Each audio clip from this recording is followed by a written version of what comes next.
very much.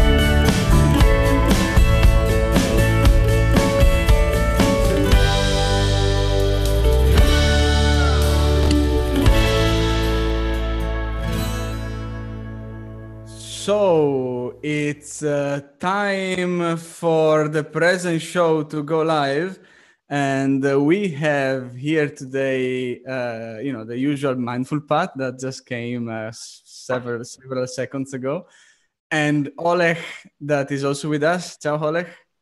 Ciao, Lele. So Oleh is interesting. Why Oleh is here? Because we started promoting the present show, right? We started making sure that more people, if you want to join the present show, and Oleh was the first one to comment on our Facebook page, and willing to come here, right? So I know that Oleh is an IBMer, okay? So he is a digital seller. So he works with multinational companies, he meets clients. He's a digital seller in this case.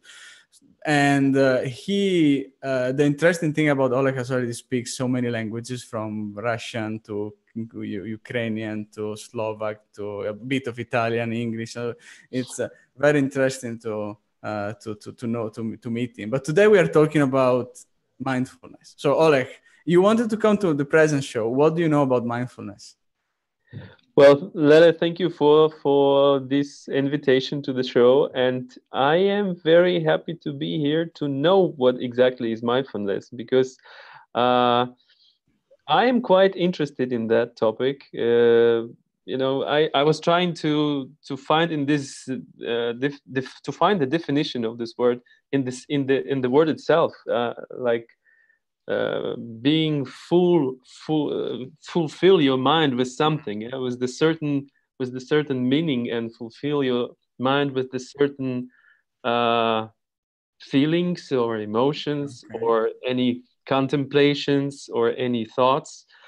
And the second question is what kind of thoughts we would like to put into the mind to make not just full mind, but make it really reasonable, make it really full of useful thoughts and useful emotions. Okay, let me give mindful Pat the okay, responsibility for the answer. It's everything, it's not necessarily a thought or an emotion. It could be all thoughts, it could be all emotions at once. The word itself, it comes from like the 1970s, and it's taken back from like Eastern countries, where they were actually using the word heartfulness, because for them the mind is here, not here. So they were using the word heart. But it's in a single like sentence definition, it's being aware right now in the present moment of everything that's going on, of all the thoughts and emotions that are arising without actually thinking about it. Yeah. So it's all of this and being in that state. Yeah, quite philosophical and interesting. Yeah. And what I understood as well from my side is like, if you bring mindfulness in a normal life situation, it helps you to pay more attention to the things, right? To experience, so I don't know, you have kids at this point, to experience better being with your kids, and these are the good things. If instead you are with the business environment, then mindfulness helps you a lot for understanding how to focus more and how to be more paying attention to the things you're doing.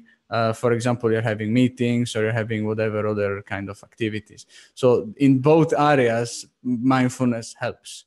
Not only, and this is Pat.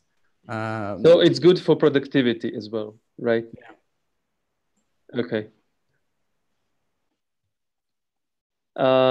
It's good for productivity, for understanding the situation, to being aware of how you react to certain things, to what to do, right? Mm-hmm. We're so often in the past or in the future, and even right now, I'm sure you're thinking, right? You're listening to me speak, you're analyzing what I'm saying, you're thinking maybe what to respond.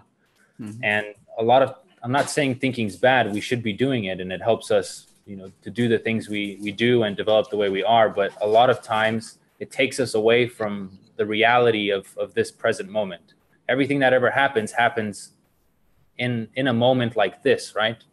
If we're not in those moments, we're not fully alive. But what is the final point for mindfulness? Is it the final?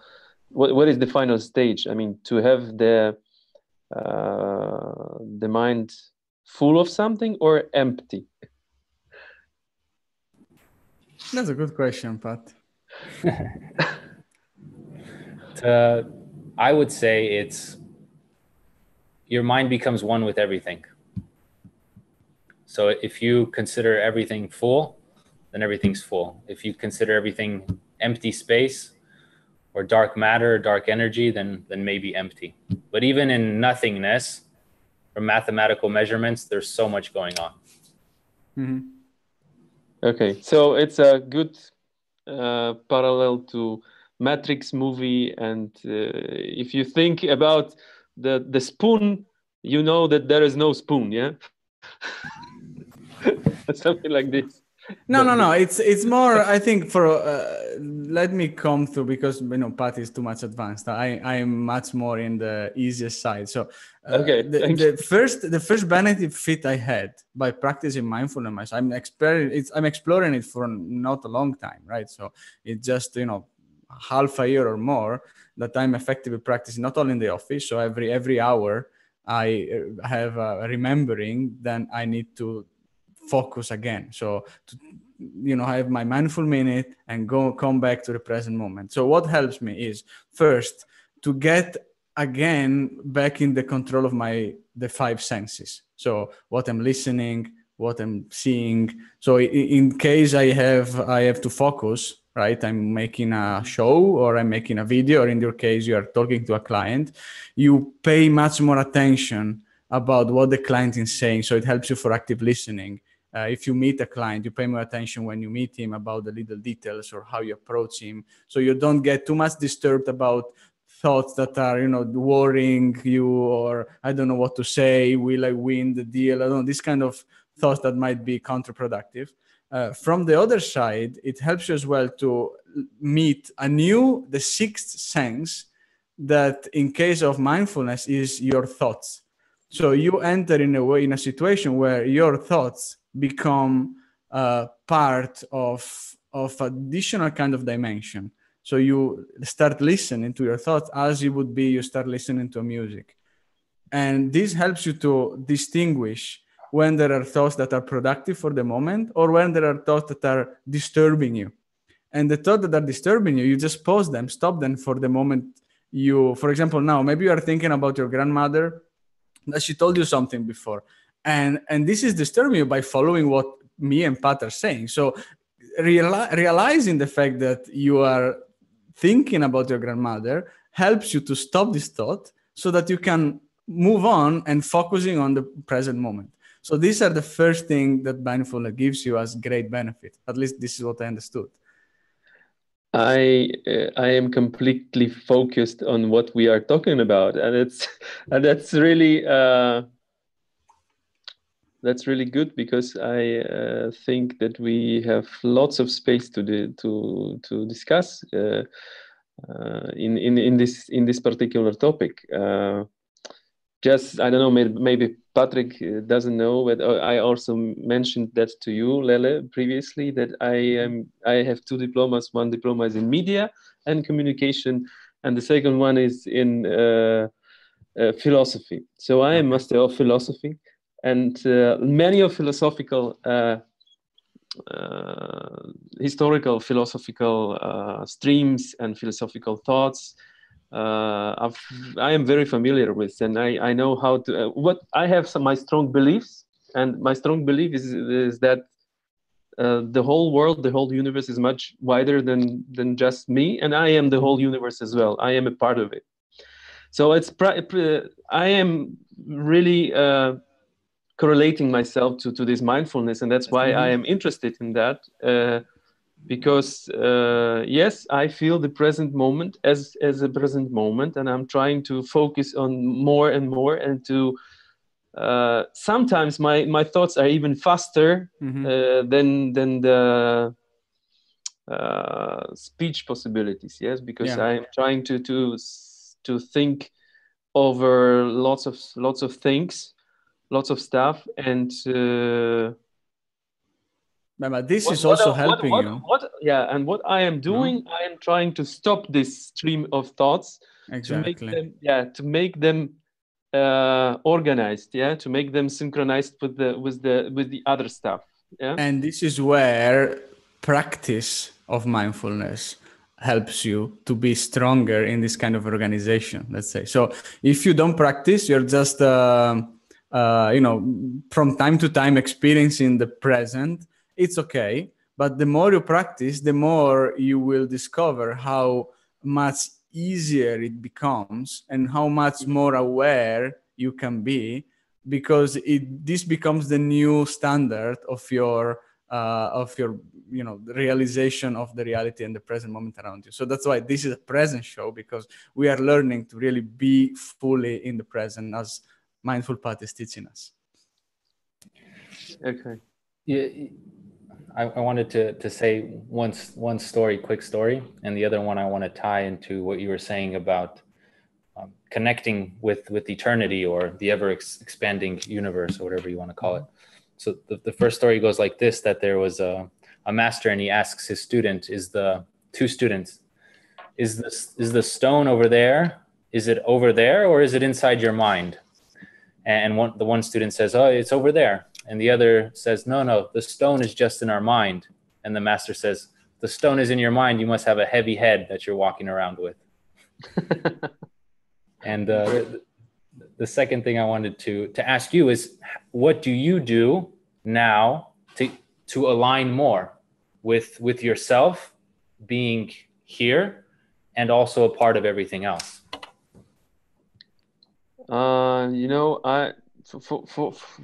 How my day looks like and how my present looks like is I really bound with lots of stuff in this world. I mean, like family, like my job place, where do I I spend lots of time here, and I am trying to be always fair with myself and with the others. And to be honest, I started to be honest not so far a time ago, because when I was a kid or just growing up, I was like everybody, like telling stories, like in these beautiful songs, and also I could lie about something, or tell something different to make reality convenient for me, for myself, in my personal way. But after I grew up, and especially when my kids starting to do the same, I understood how I can be more productive as a human being. I can be honest.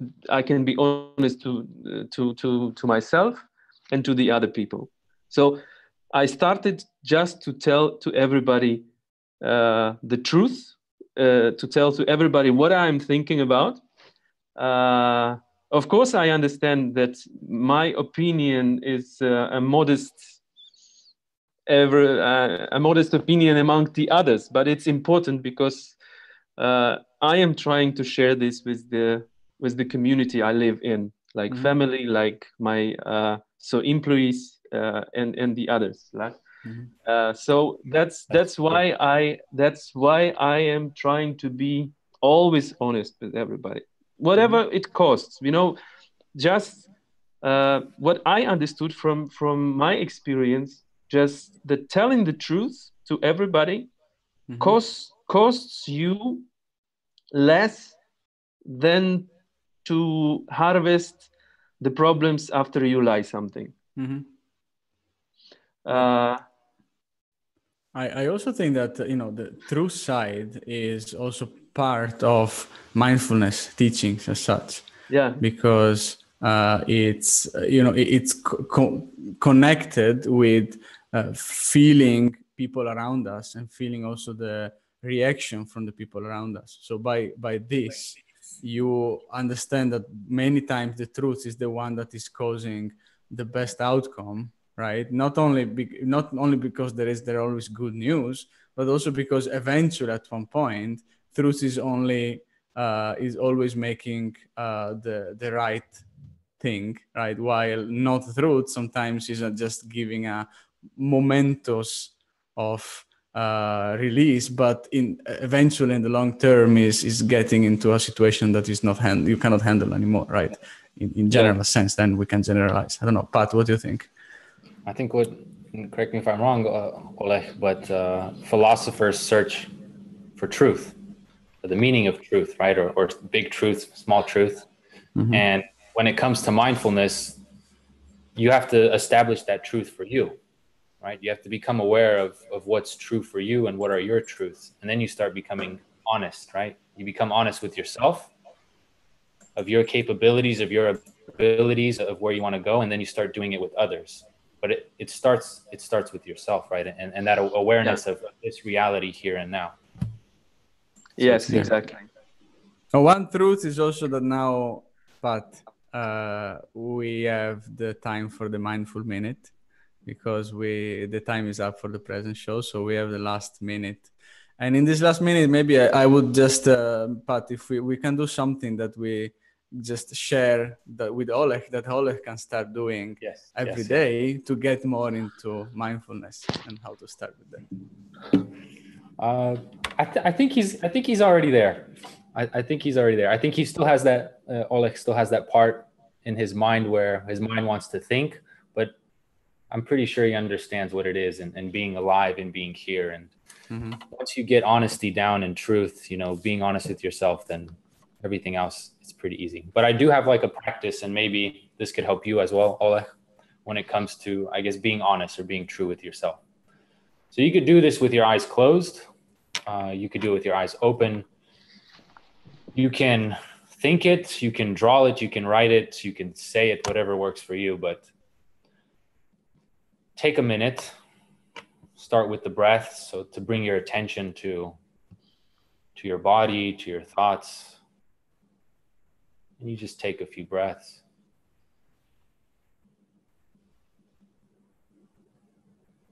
And then you ask yourself an honest question. How am I feeling today?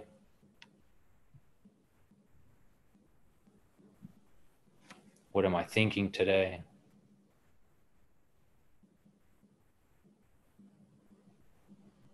And what are thoughts and feelings that I want to give others?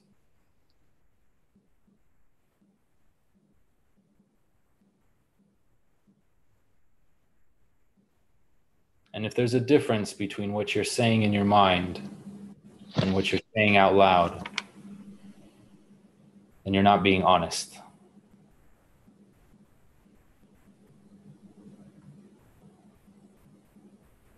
And the more you become aware of those internal versus external thoughts, the more honest you become. So that's it. Thank you, Pat. Thank you, Lele. Thank you. Nice. Thank you so much, everyone, as well. Thanks for sharing. Thanks for watching, everyone. Thank you for watching. And this concludes the present show of today. We will meet again next Monday, of course, with another present show. Thank you a lot, Oleh. Thank you a lot, Pat. See you next week. See you. Bye. Bye-bye.